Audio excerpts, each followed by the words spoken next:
So that situation was falling apart. They were going to lose that, and they were going to lose the house out of state. I met them on a Thursday, had them on the market by Tuesday, had 6 offers by that Sunday.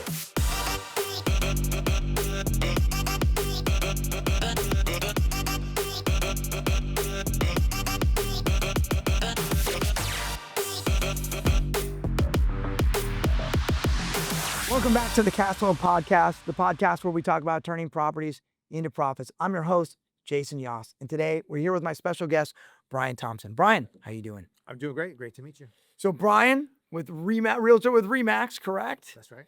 Talk to me about being in the business for 17 years. Yeah, it's crept up on me. Yeah, it wasn't my plan, but it's something that I love.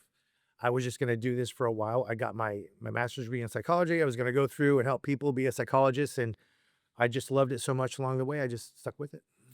That's amazing, especially going from psychology into real estate. I want to learn more about your real estate niche, but before we do that, I want to thank our sponsors. First, Rainforest Heating and Air, servicing all of Maricopa County and the Phoenix Valley, as well as our sponsor, Daniels Plumbing, servicing San Diego, LA, Orange County, and all the Inland Empire. We couldn't do it without your support. Thanks, guys. So talking specifically about luxury real estate, residential real estate in general, I mean, you could be doing anything. Why there? The most interesting thing to me is people. Fair enough. That's why I was interested in psychology. Yeah. Every day is different. Everyone's situation is different. I noticed once I started talking to people, I had the ability to listen. And after a while, I had a kind of a tool bag. I could solve their problems. Right. So I get to meet different people. Everybody's situation is different. Became very good at negotiating. I just had a talent for it. And so it all kind of came together. And so it's just kind of what I was born to do. It's the way I feel. I love it. And I mean, that's a big transition. Did you have a mentor or somebody you look to really help that transition and get you where you're going today? Well, everything I've learned from people kind of led me to my philosophy is really ask questions, get to their deeper reason, their why. Everybody has some life issue that they're going through, and it's a position of trust. They have you in their home. You listen to them, see what, and I try to dig deep, not to get into their business, just really understand what they're looking to do. Right. And I probably have a solution that they may have not known about. So with that, yeah, it became kind of natural to listen to people and solve their problems, and that's what I do. When you're looking at like lessons that you've taken from that mentorship, is there one thing you see people not doing that they need to do to save money or to make money in real estate? Oh, for agents going into it? Sure. Oh, yeah. A lot of agents believe what some of the clients believe, which is we're all the same. You're going to get the same results. So they Okay. concentrate on let me do my image marketing, let me get famous, but that doesn't actually solve their problem. I would rather put my time into getting buyers, getting systems that actually get them where they need to be, because there's so much fluff in the business, which you actually poke it a little bit and there's sometimes nothing there. So I pride myself on, if I'm going to come to someone's house and talk to them about selling their house, it's like I say, a position of trust. I want to be able to know enough to say, okay, if we take this action, you're going to have a predictable result, and I can prove it. And if you do that, and also the part of trust, I always believe to talk to someone straight. Right to them straight. It's important for sure. Because the biggest disservice an agent could do to someone is just be so agreeable that, okay, let's do that, let's do that, let's do that, without actually telling them, this is the way it's going to play out. This is how you can expect it. I'm going to give you the best outcome, but I'd be doing you a disservice. I didn't tell you the truth. So I'm always straight. So if you like people who work with you that way, then I'm your guy. Yeah, definitely being straight. And is that one thing, that one belief you have in real estate that other people misunderstand or they disagree with? What would it be when you approach it? Oh, one size fits all for sure. Got it. One size. You have to have a custom solution. That's according to whatever their goal is. I don't say I just sell houses. I help them achieve their goal, whatever that might be.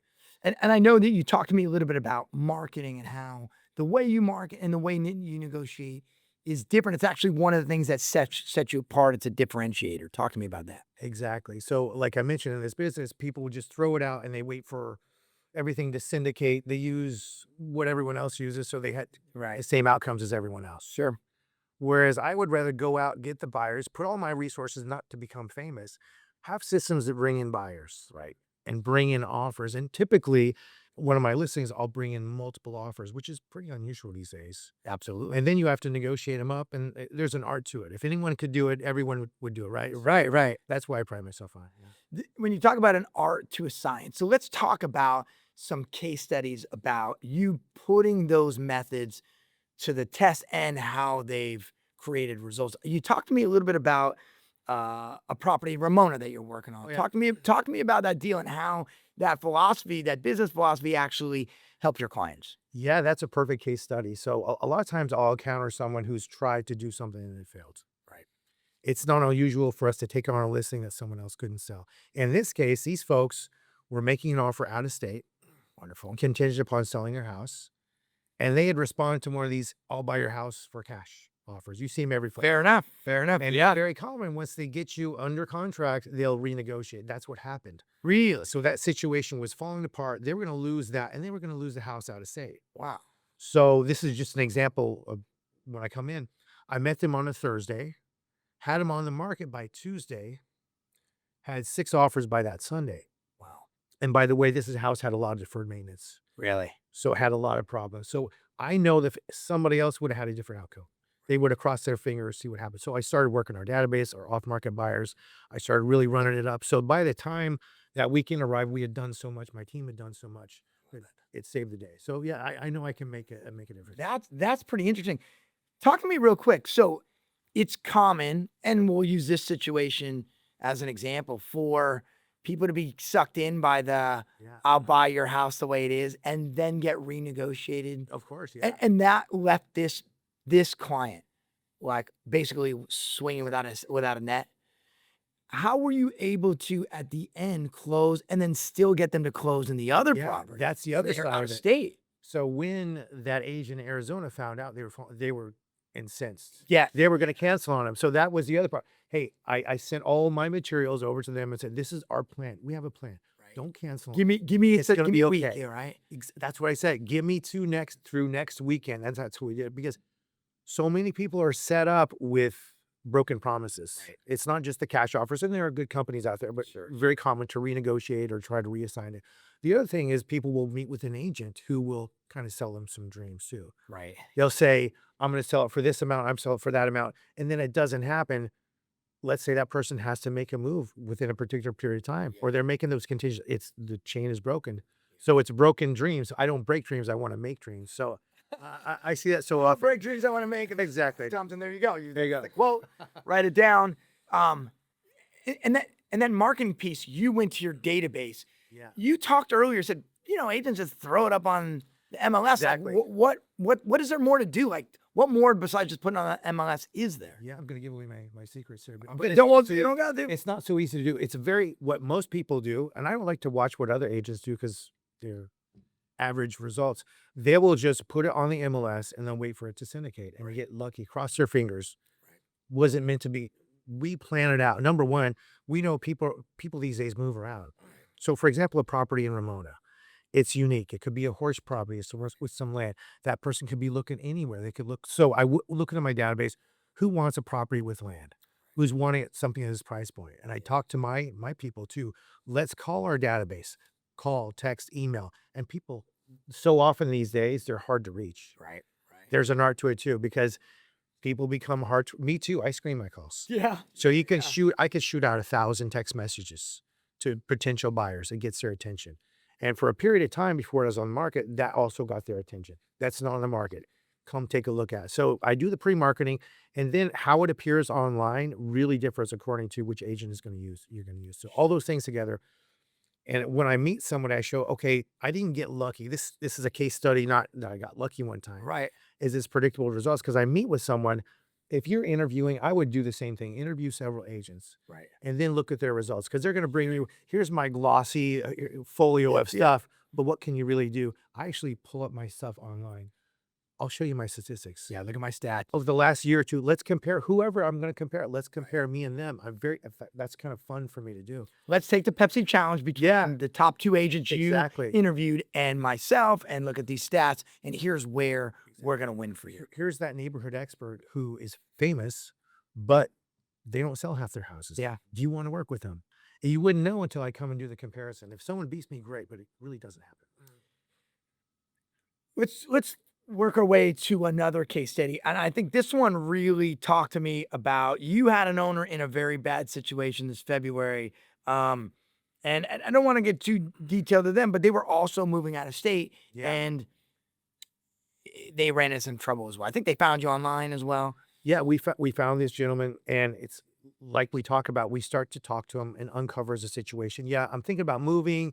Cost of living a little high here, Right. and as he opened up, found out he's in a tight situation. Okay, he's in a bad situation.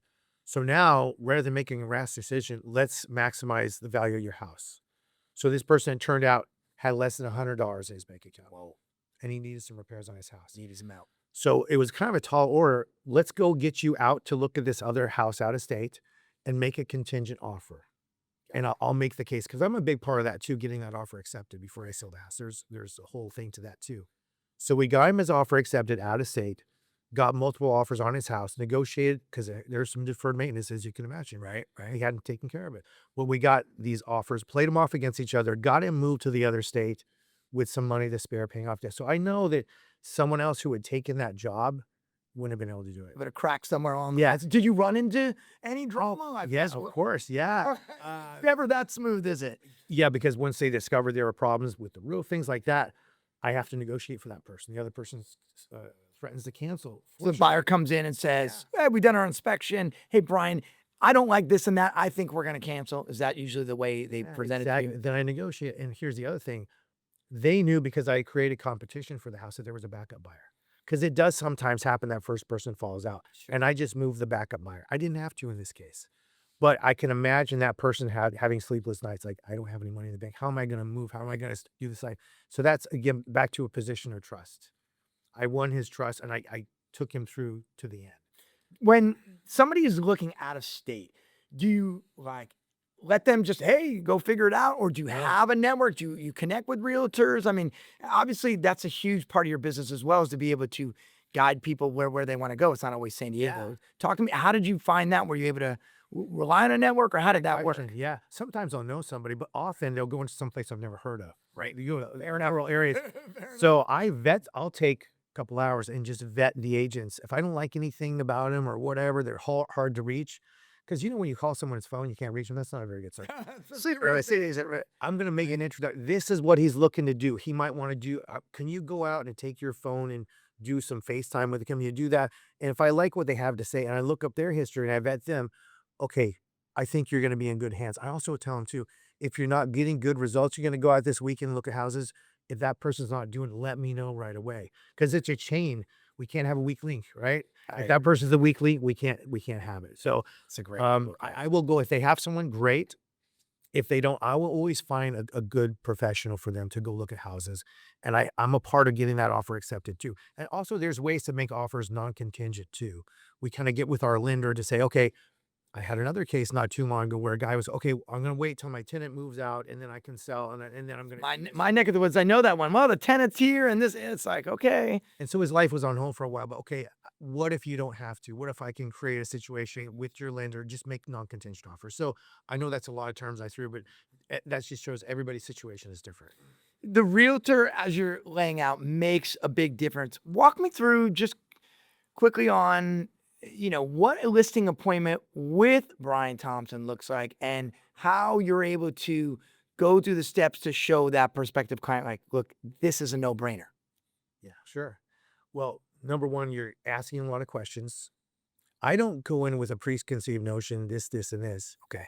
And even the price of the house, well, there's an art to that too. Right. I don't tell you, we consult together what it's going to be worth. I'm going to let them choose.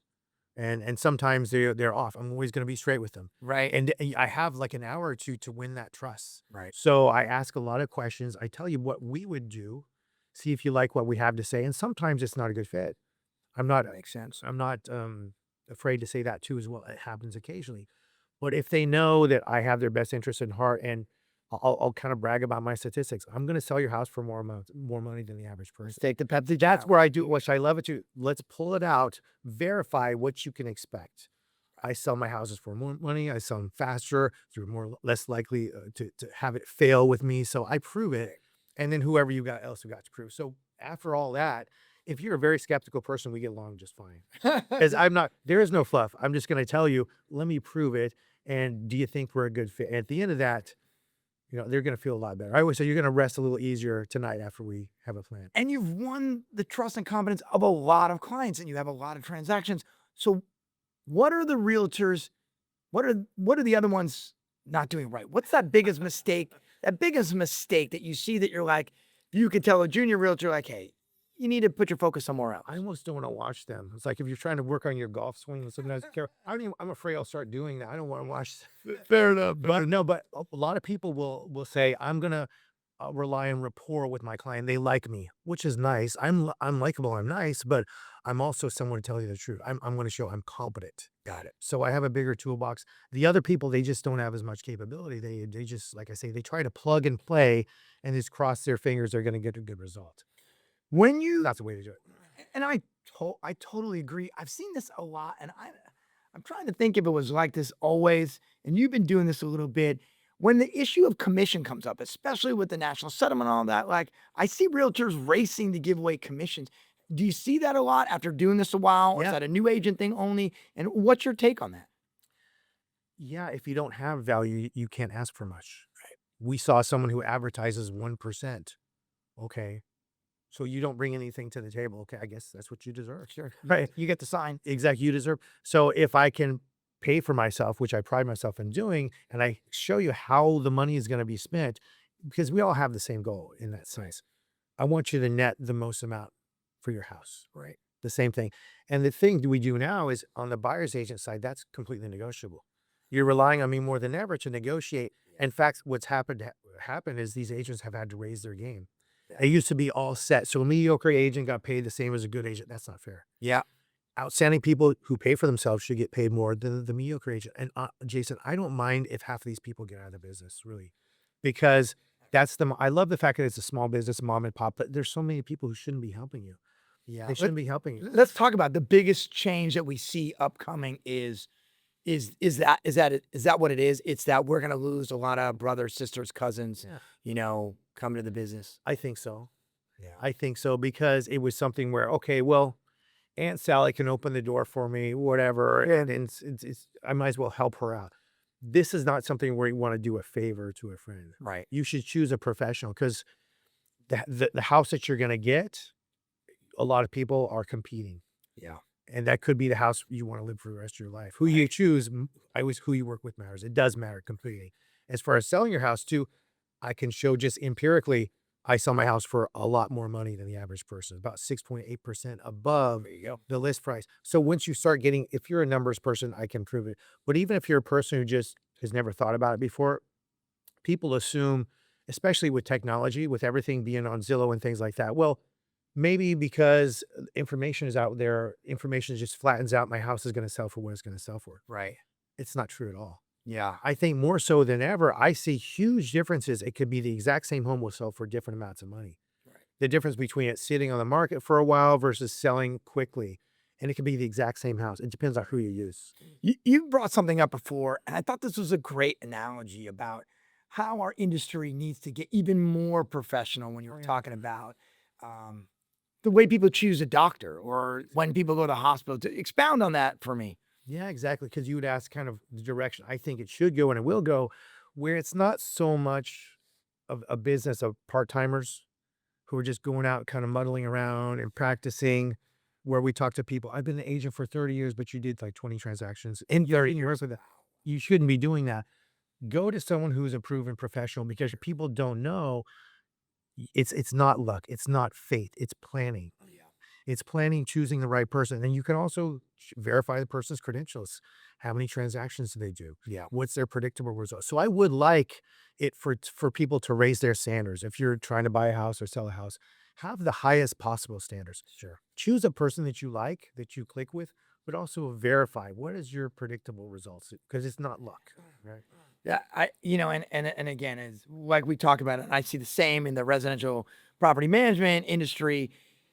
If you're going to have heart surgery, you're not going to go see the brain surgeon. You've got to vet the right the right specialty for what it is your need is. So I think that's huge.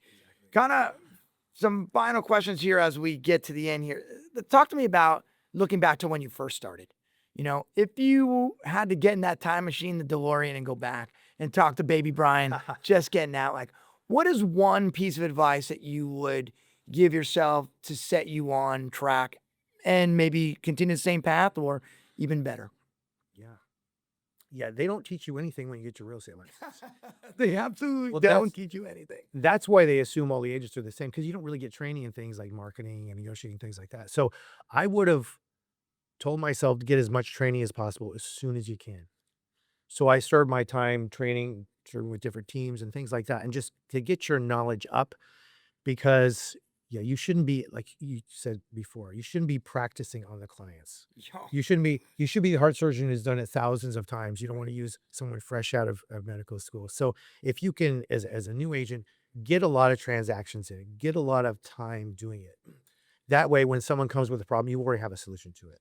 Got it.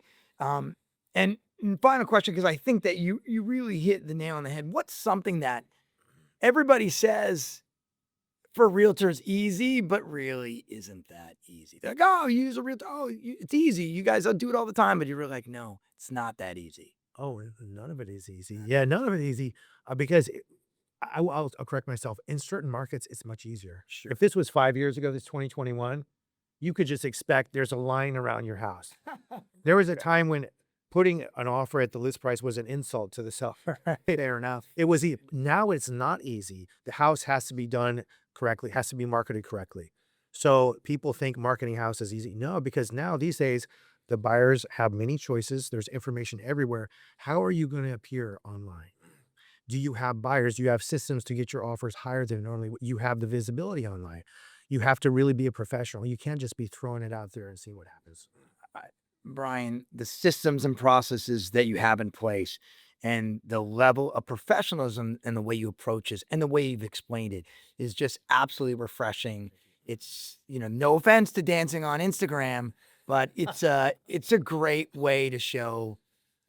Hey, I've danced once or twice too, don't get me wrong, but it's a great way to show clients and the others in the industry, hey, there's a real professional approach to doing this. Exactly. So, Brian Thompson, thanks so much for being here. Everybody else, thanks for tuning in to the Cash Flow Podcast, the podcast where we talk about turning properties into profits. We'll see you next week.